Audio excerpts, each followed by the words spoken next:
दोस्तों शुरू करने से पहले डिस्क्लेमर की वीडियो सिर्फ और सिर्फ एजुकेशनल पर्पस के लिए है, इन्वेस्टमेंट एडवाइस नहीं है। तो वीडियो को देखकर आप सीख सकते हो और इन्फॉर्मेशन को ले सकते हो। बाकी इससे पहले एक वीडियो मैं आपको दे चुका हूं जिसमें हमने आज के मार्केट के ऊपर बातचीत की है, निफ्टी में क्या सिचुएशन है, क्योंकि काफ़ी इंटरेस्टिंग सिचुएशन अभी के समय निफ्टी में बन चुकी है। 7 कंपनीज हैं जिनके स्टॉक प्राइजेस ने कुछ ऐसे रिएक्शंस दिए हैं टेक्निकली फंडामेंटली, जिनकी वजह से काफ़ी अच्छे सिग्नल्स हमको मिले हैं। तो कैसे आप मार्केट के स्टॉक्स के इशारे को समझ सकते हैं, वो हमने यहाँ पे सीखने की कोशिश की है। अभी देखिए दोस्तों, हम आते हैं यूएस के बाजार पर। 275 पॉइंट्स डाउ जोन्स ऊपर है, 0.60% का जंप है। आज के फर्स्ट वीडियो में बातचीत की थी कि निफ्टी की सिचुएशन चलो पॉजिटिव है, बीच बीच में काफ़ी गिरावट हमने देखी, प्लस माइनस हमने देखे, लेकिन यूएस के मार्केट का सपोर्ट अगर मिल गया तो निफ्टी अपने रेसिस्टेंस को भी ले सकता है, साथ में थोड़ा सा ऊपर और जा सकता है। तो ठीक है, चलो अभी की सिचुएशन सही है। 275 पॉइंट्स ऊपर है डाउ जोन्स। नेस्टेक अच्छा कर रहा है, 305 पॉइंट्स ऊपर है, 1.36% का जंप है। टेक कंपनीज के स्टॉक्स अच्छा कर रहे हैं। क्या रीजन है इसके पीछे का? पोवेल पोवेल की तरफ से अच्छी कमेंट्री सुनने को मिली, तो इसी वजह से यूएस के मार्केट ने अच्छा परफॉर्म अभी के समय करना शुरू किया। हम इसको थोड़ा सा डिटेल में देख लेते हैं कि फेड की तरफ से क्या कुछ सुनने को मिला है। फेड के एक मेंबर है जिनकी तरफ से आप देखोगे तो यहाँ पे बोला जा चुका है कि 2 और रेट कट इसी साल हो सकती है। जैसे ये न्यूज़ आती है, यूएस के मार्केट अच्छा करते हैं, और साथ में जो टेक कंपनीज है जो कि रेट को लेकर हाई सेंसिटिव है, तेजी भी अच्छी होती है, मंदी भी अच्छी होती है, तो उसके हिसाब से जो नेस्टेक की जो कंपनीज है वो अच्छा करिए। तो चांसेस हाई है कि हो सकता है कल के दिन आईटी कंपनीज अपनी अच्छा करें और उसकी वजह से मार्केट को भी थोड़ा अच्छा पुश मिले, अगर क्लोजिंग अच्छी हो जाती है यूएस के मार्केट की। आगे चलते हैं, सिचुएशन को देखते हैं कि एफआईएस ने क्या किया। देखिए निफ्टी तो चलो ठीक है, अच्छा कर रहा है। बीच में मार्केट के अंदर सेलिंग हुई थी एफआईएस की, लेकिन स्टिल निफ्टी पॉजिटिव था, तो उसके ऊपर बातचीत हमने की थी। यहाँ पे 68 करोड़ की बाइंग की है, कोई बड़ी बाइंग नहीं है, लेकिन स्टिल एफआईएस ने कम से कम आज बिकवाली नहीं की। अगर ये निफ्टी इस लेवल को पार कर लेता है तो अगला रेसिस्टेंस है, और उसको पार कर लेता है तो फिर वो अगले रेसिस्टेंस की तरफ बढ़ने की कोशिश कर सकता है। देखते दोस्तों क्या होता है। बाकी नंबर्स के ऊपर फोकस होना चाहिए। अगर नंबर्स निफ्टी की टॉप कंपनीज के खराब आते हैं, जिसमें बैंक्स होते हैं, आईटीज होते हैं, तो फिर दिक्कतें हो सकती हैं। बाकी नंबर्स मैं आपके साथ में शेयर करता रहता हूँ विद एक्सपेक्टेशन डेटा। अभी भी हम कुछ कंपनीज के नंबर्स को देखने वाले हैं। चलिए दोस्तों, डेटा आपके सामने है जिसके अंदर आप कंपनीज की इनकम, प्रॉफिट, दोनों की एक्सपेक्टेशंस को देख सकते हैं। एंजल वन देखते हैं। सबसे पहले 1208 करोड़ का रेवेन्यू आना चाहिए, और साथ में 215 करोड़ का प्रॉफिट आना चाहिए। 1208 और 215। 1208 नहीं है, 1201 है, और 215 नहीं है, 212 है। अगर आपने एक्सपेक्टेशन का डेटा नहीं देखा होगा तो आप चौंक गए होंगे कि 50% के साथ में प्रॉफिट इसका डाउन हो गया, तो स्टॉक तो कल सर्किट में जाना चाहिए, एलसी में जाना चाहिए, बट ऐसा नहीं है। एक्सपेक्टेशन ही से काफ़ी कम थी, और इसी वजह से ऑल टाइम हाई से काफ़ी नीचे है। लेकिन एक्सपेक्टेशन कम होने के बावजूद भी कंपनी ने उसको बीट नहीं करा। कहीं ना कहीं इनलाइन कंपनी ने अपने नतीजों को पेश किया है। टेक्निकली देखते हैं, यहाँ पे थोड़ा सा घूमना स्टॉक ने शुरू कर दिया था। थोड़े से पॉजिटिवली इन्वेस्टर्स ने इसको देखा कि चलो ठीक है, नंबर्स अच्छे आ सकते हैं, बट ऐसा हुआ नहीं। और देखते हैं अपने रेसिस्टेंस पर पहुंचने की कोशिश करता है या फिर कल हमको गिरावट इसमें देखने को मिलने वाली है। नेक्स्ट कंपनी के ऊपर आते हैं, एक्सिस बैंक है, इसको भी देख लेते हैं। 5880 करोड़ का प्रॉफिट इसमें आना चाहिए। 5880 की यहाँ पे बात हो रही है, ठीक है। यहाँ पे देखिए दोस्तों, 5880 करोड़ का तो प्रॉफिट नहीं है, प्रॉफिट है 5090 करोड़ का, जो कि बताता है कि एस्टिमेट हो चुकी है मिस। प्रॉफिट इसके गिर चुका है 26% के साथ में। टोटल इनकम जस्ट इसकी 1% के साथ में बढ़ी है, तो नंबर्स अच्छे नहीं है। आफ्टर मार्केट क्लोजिंग इसके नंबर्स आए हैं।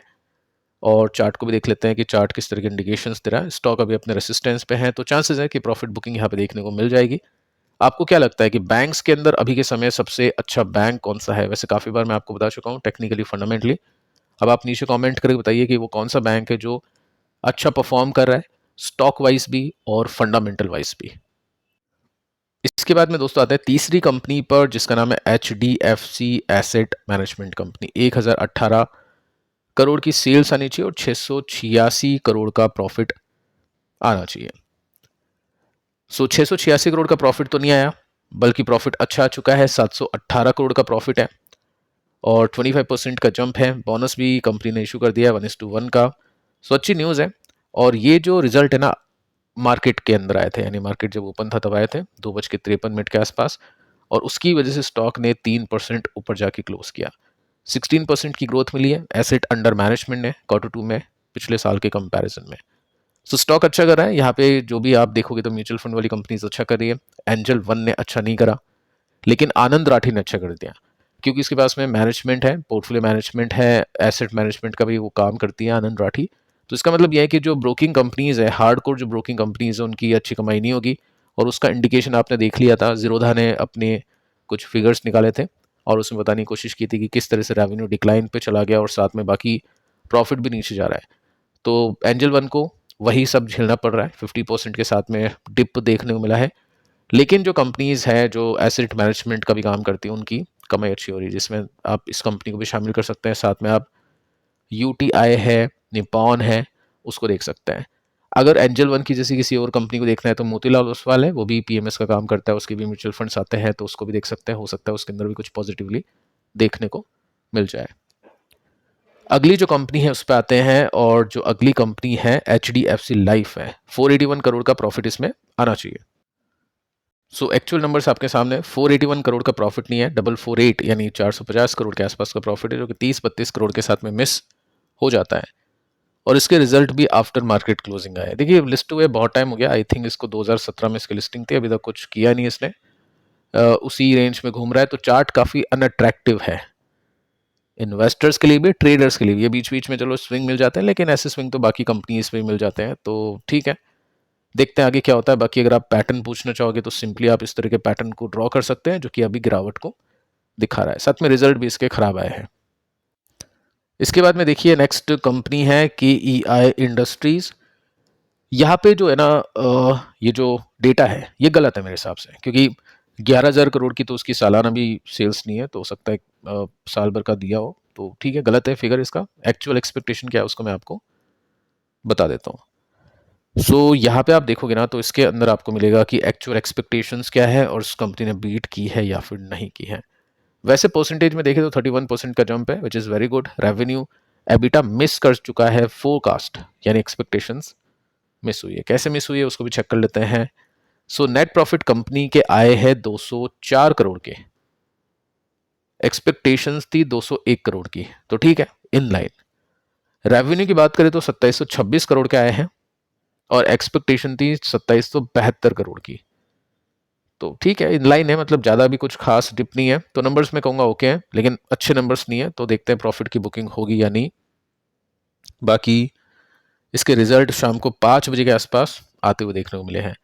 टेक्निकली तो ब्रेकआउट इसने कर दिया, क्योंकि पॉलीकैब अच्छा कर रहा है, तो ये भी अच्छा कर रहा है। पॉलीकैब अपनी हाई पर पहुंच चुका है, लेकिन इसमें अभी बाकी है, तो देखते हैं इसकी वजह से पॉलीकैब की भी पिटाई होगी क्या, क्योंकि पॉलीकैब की रिजल्ट अच्छे आए तो ही वो सस्टेन करेगा, अदरवाइज गिरावट हम शायद देख पाए। लेकिन ठीक है, कंपनी सही कर रही है और यहाँ पे डिमांड काफ़ी ज़्यादा है, कॉपर की डिमांड बढ़ रही है, तो इनके पास में जो मटेरियल है, जो वायर ये बेचती है कॉपर के साथ में बेचती है, तो उसकी डिमांड बढ़ रही है। डेटा सेंटर है, सोलार है, ग्रीन एनर्जी है, डिफेंस है, या और कुछ है, रोबोटिक्स है, जो भी है, उसके अंदर वायरिंग की डिमांड काफ़ी होती है। ये चीज़ें इन कंपनीज की आमदनी बढ़ाने के लिए और स्टॉक के प्राइसेस ऊपर लेकर जाने के लिए। और भी कुछ कंपनीज है क्या, देखिए अब आप खुद देखिए नंबर्स बाकी कंपनीज के। एक कंपनी और है जिसकी एक्सपेक्टेशन का डेटा नहीं है, वो मैं आपको बता देता हूँ आगे चल के, और कुछ कंपनीज की न्यूज़ है वो भी मैं आपको दे देता हूँ। नेक्स्ट कंपनी पे आते हैं, इसका नाम है केन्स टेक्नोलॉजीज। और यहाँ पे हुआ क्या है, शाम को 7-8 बजे के आसपास की न्यूज़ है, अच्छी न्यूज़ है, बहुत अच्छी न्यूज़ है। कंपनी ने डिलीवर किया है इंडिया की पहली बनाई हुई IPM multi chip module, AOS और मित्सुई के साथ में मिलकर ये चिप बना दी है और इसको डिलीवर भी किया है। 900 यूनिट, 900 चिप शिप की जा चुकी है सनद फैसिलिटी के अंदर, और ये काफ़ी बड़ा स्टेप है इंडिया की सेमीकंडक्टर सेक्टर के लिए। अच्छी न्यूज़ है, देखते हैं कल कैसा रिएक्शन इसमें देखने को मिलेगा। बाकी हाँ, स्टॉक अभी अपने मोमेंटम, यानी जो रिवर्सल हो चुका है, सपोर्ट रेसिस्टेंस के साथ में चल रहा है, तो अपने सपोर्ट के आसपास से देखते हैं रेसिस्टेंस को लेता है या फिर नहीं। नेक्स्ट जो कंपनी, इसका नाम है HDB फाइनेंशियल्स। लिस्टिंग होने के बाद में पहले इसके रिजल्ट है, देखते हैं कैसा किया इसने। एक्सपेक्टेशन का डेटा नहीं है, तो ठीक है, पता नहीं लगेगा कि अच्छे या खराब है। बाकी परसेंटेज बेसिस में हम देख सकते हैं कि कैसे रिजल्ट है। वैल्यूएशन भी आपको बताइए, और बाकी जो NBFCs उनके साथ में कंपैरिजन आप इजीली कर लोगे। सो यहाँ पे हुआ क्या है, चलो इसको आसान भाषा में करते हैं थोड़ा सा, और कुछ यहाँ पे हुआ तो देख लेते हैं। देखो 2 रुपए का डिविडेंड है, वो देख लो एक बार आप यहाँ पे, और AUM ग्रोथ मिली है 12% की, यानी ओके है, बहुत बड़ी नहीं है। साथ में लोन बड़े हैं 2-3% के साथ में, 1% के साथ में क्यों उनके बेसिस पे, तो कोई बड़ी ग्रोथ नहीं है। अब हम आते हैं वैसे प्रॉफिट को देखने के लिए। सो यहाँ पे हम नोट कर सकते हैं HDB फाइनेंशियल सर्विस के Q2 के रिजल्ट है, प्रॉफिट फॉल हो चुके हैं, गिर चुके हैं 1.5% से। 2 रुपए के डिविडेंड है और ठीक है, कुछ है नहीं, कुछ खास नहीं है, रिजल्ट अच्छे मुझको तो पर्सनली लगे नहीं। रिजल्ट कब आए थे, 4.53 पे आए थे, तो कल इसका रिएक्शन अपन देखेंगे। और कोशिश कर रहा था स्टॉक अपने रेसिस्टेंस पे पहुंचने के लिए, बट शायद नहीं पहुंच पाए। वैल्यूएशन भी बाकी कंपनीज की तरह ही है, ऐसा कुछ नहीं कि सस्ते में अवेलेबल है। और इस वैल्यूएशन के ऊपर बाकी कंपनीज को देखें तो बजाज फाइनेंस काफ़ी अट्रैक्टिव है, चोला फाइनेंस काफ़ी अट्रैक्टिव है, लेकिन इन कंपनीज में, इनका मतलब यह है इन NBFCs में जो ब्रांड इनका अच्छा था, जैसे HDB फाइनेंशियल, HDFC बैंक की वजह से काफ़ी महंगा लिस्ट हुआ। Bajaj housing finance, Bajaj finance की वजह से काफ़ी महंगा लिस्ट हुआ। तो उसके बाद में इन्वेस्टर्स को उसका हर्जाना भुगतना पड़ रहा है, स्टॉक नहीं चल रहे हैं, अपनी रियल वैल्यूएशन पे आएगा स्टॉक, नंबर्स अच्छे देंगे, पी रेशियो कम होगा या स्टॉक गिरेंगे, और उसके बाद में फिर स्टॉक में ग्रेजुअली तेजी आएगी जैसे जैसे वो अपने नंबर्स को रेज करता है। तो देखते हैं दोस्तों क्या होता है कल के दिन। एमटा टेक, इसको लेकर भी एक क्वेश्चन था किसी का कि क्या अब इसमें खरीदारी की जा सकती है। देखिए उसका तो आंसर मैं आपको दे नहीं सकता हूँ, कोई रिकमेंडेशन मैं आपको दूंगा नहीं। स्टडी में आपको मटेरियल दे सकता हूँ, उसके ऊपर आप अपनी स्टडी करिए, डेटा मैं आपको दे सकता हूँ, लॉस प्रॉफिट दोनों आपका है, तो वो डिसीजन भी आपका होना चाहिए। सबसे पहले आप देखिए कि स्टॉक ने ब्रेकआउट किया था 13 तारीख को, ठीक है। कुछ न्यूज़ मैंने आपको बताई थी, क्लाइंट है इसका, उसके साथ में अच्छा ऑर्डर मिल चुका है उसको, उसकी अच्छी ग्रोथ हो सकती है, तो उसको एमटार अपनी प्रोडक्ट सप्लाई करता है, तो एमटार का फायदा है। सेकंड आप देखोगे ना तो कंपनी ने टीम अप किया है, टाई अप किया है अडानी डिफेंस के साथ में, ये भी अब बड़ी खबर है। अभी हुआ क्या है, शाम को 5 बजे के आसपास की न्यूज़ है, आज स्टॉक 4% के साथ में तेज, उससे पहले ही स्टॉक चल गया, न्यूज़ आने से पहले इनसाइडर को पता चल जाता है। कंपनी को 67 करोड़ का ऑर्डर मिल चुका है एक इंटरनेशनल क्लाइंट की तरफ से। देखिए प्रॉब्लम क्या है इसके अंदर, प्रॉफिट के मार्जिन से सेल्स बढ़ रही है बट प्रॉफिट नहीं बढ़ पा रहा है। कल का वीडियो आप देख लेना, उसमें कल परसों का, उसके अंदर डिटेल में हमने स्टडी की है। फंडामेंटली मैं अब आपको अभी नहीं बताऊंगा इस वीडियो में, टेक्निकली देख लेते हैं। देखिए जब भी ऐसा कुछ होता है ना कि यहाँ पे आप देखोगे एक बड़ा स्विंग, उसी सपोर्ट को लेकर स्टॉक ने वापस से एक स्विंग देने की कोशिश की है, तो इसको कहते हैं एक स्विंग ट्रेड।